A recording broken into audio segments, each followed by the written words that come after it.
Do you want somebody who makes rounds at the hospital? Do you want somebody who has a subspecialty in maybe renal disease or pulmonary disease? And if we had that information, somebody could click on and have a good match. Well, that's exactly what I was saying. You were talking about the fact book, the medical fact book, something like a couple of thousand doctors listed in there, but they're just names. Yeah. Right. You don't know anything about them. Right. Yeah. One thing with the system, for example, the doctor brought up a good point. Let's say I'm answering one of the questions: do you have trouble with your vision? If the answer is yes, the next question is, does your vision prohibit you from enjoying activities that you used to be able to do?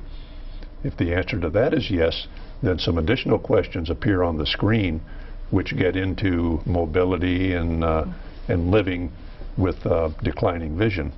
And then you're connected up to a whole set of providers that most people wouldn't be exposed to because they have to do with helping you transition to a state of blindness perhaps down the road that would become a crisis in 2 years. And an advantage with a system like this is, since it's proactive and not reactive, you as a designer are constantly monitoring to see what areas do we need to get into. What do we? How do we extract that?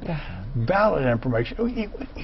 Now, with that information, I can't give, let's say, the hospital or the professionals information about individuals, but I can give her aggregate information and say, you know, you've got a whole pocket of seniors down in Barefoot Bay that are having issues with access to medical care.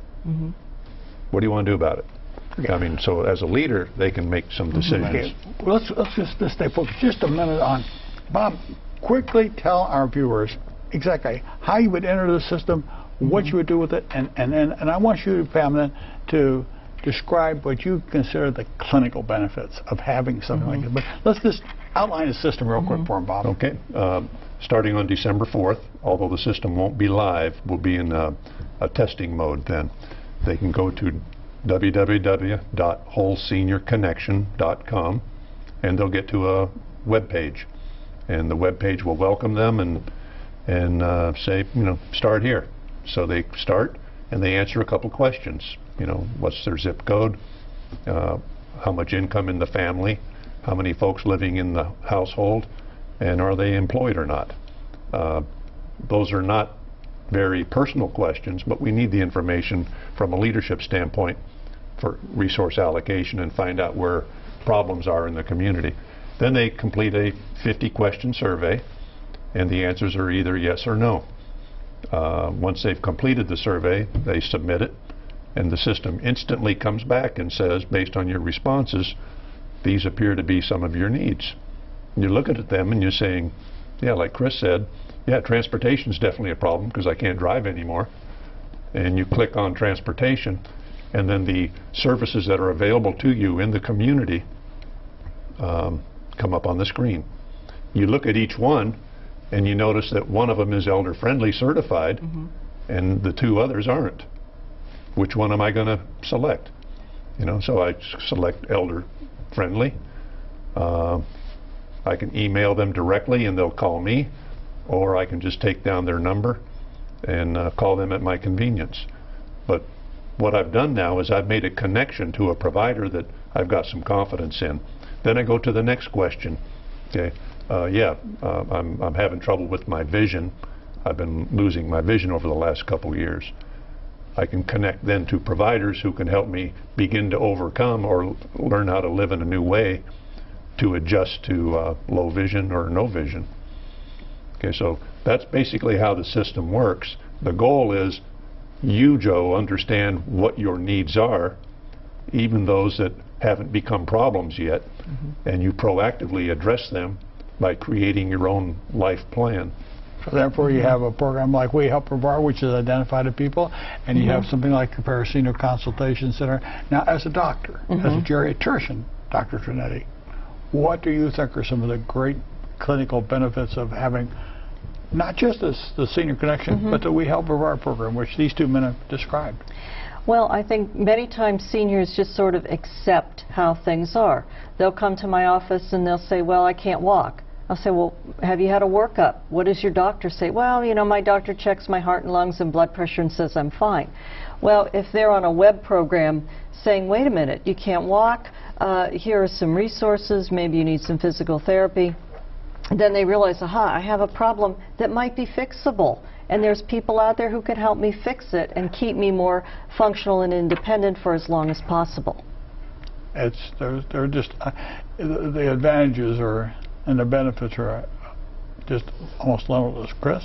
Well, I would just say that in a way I think that in our early endeavors out in explaining to other people in the community about the whole senior connection, I think that it is a little bit ahead of its time. And I admit that. I think that a lot of people say, well, a lot of elderly people don't use the computer.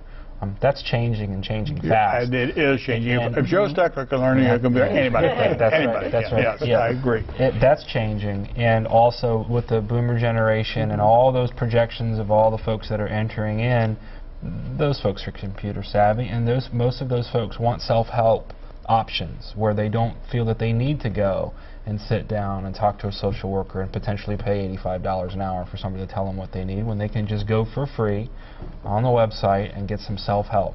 The beauty in what we help with the partnership and the connection there is that, like Bob said, if they get a list of services and they want to just call them on their own, they can. But if they say, still need a little bit more help, they can call We Help as well.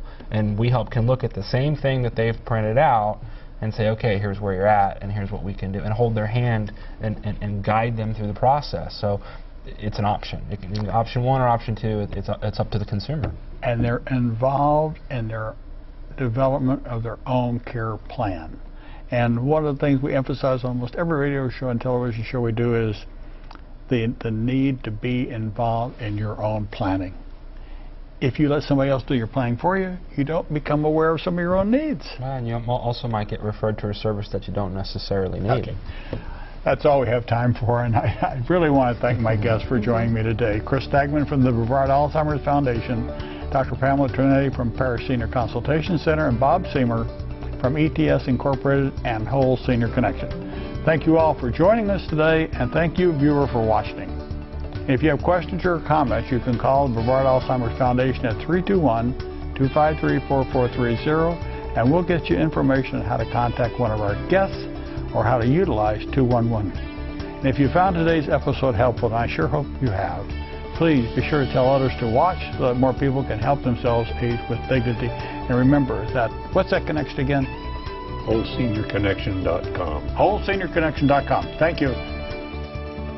We thank you for watching this presentation of Aging with Dignity, and we hope that we've made you aware of the ways that you can plan for your own aging program. For more information, call the Brevard Alzheimer's Foundation at 321-253-4430 or the statewide information number of 211 for aging information in your area. It's been our pleasure and that of our panelists to share this information with you.